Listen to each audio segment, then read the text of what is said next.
Okay, so let's talk about the Antigravity A1 co-creation project.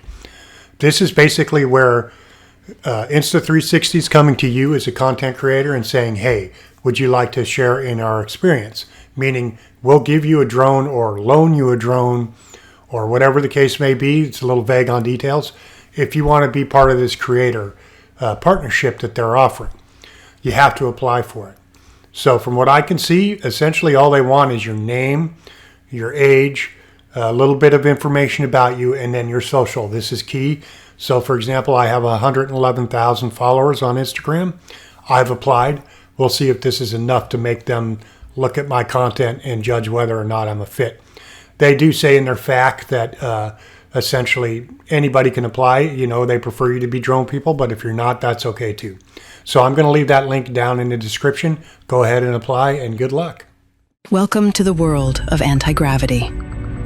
What you're about to see is just the beginning. Meet Antigravity A1, the world's first 360 drone. Okay, so this is the Antigravity A1 by Insta360. It's their foray into the world of drones.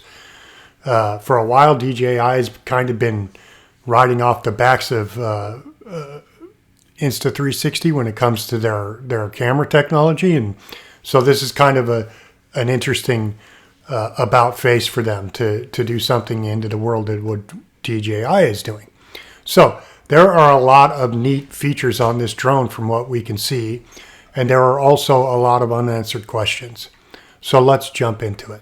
So let's talk about the fact that this is sub 49 or 249 grams, but sub 250.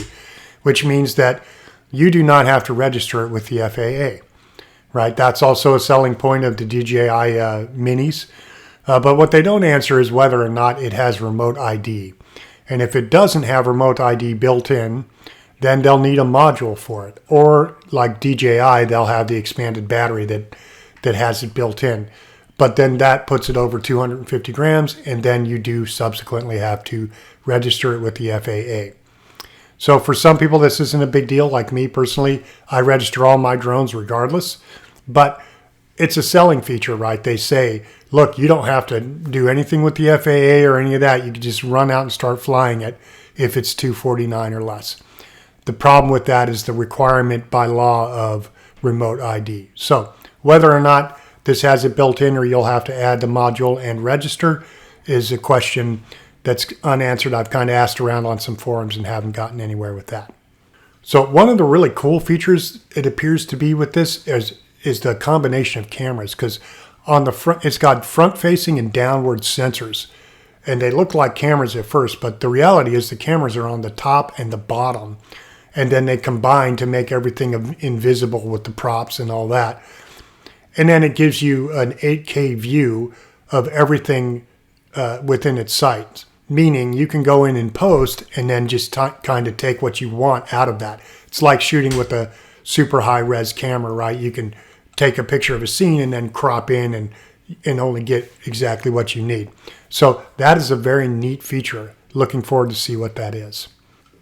This is also an FPV drone. They say it's not an FPV, but it's FPV as far as I can see everything. It's just very much like the Avata 2. It's got the goggles.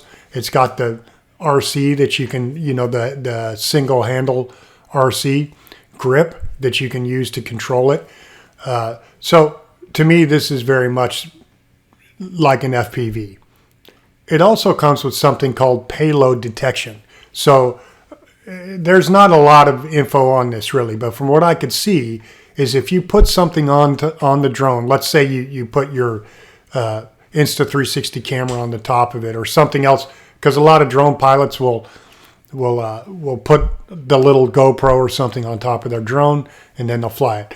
Apparently this detects that and will not take off. So what their purpose is, I don't know behind this, but from what the people are saying out there in the blogs and videos, it's something that Insta360 wants you to know about. We just need more details to understand what it actually means. No prop guards as of yet. So I guess we're waiting for that and probably any other accessories that come along with it.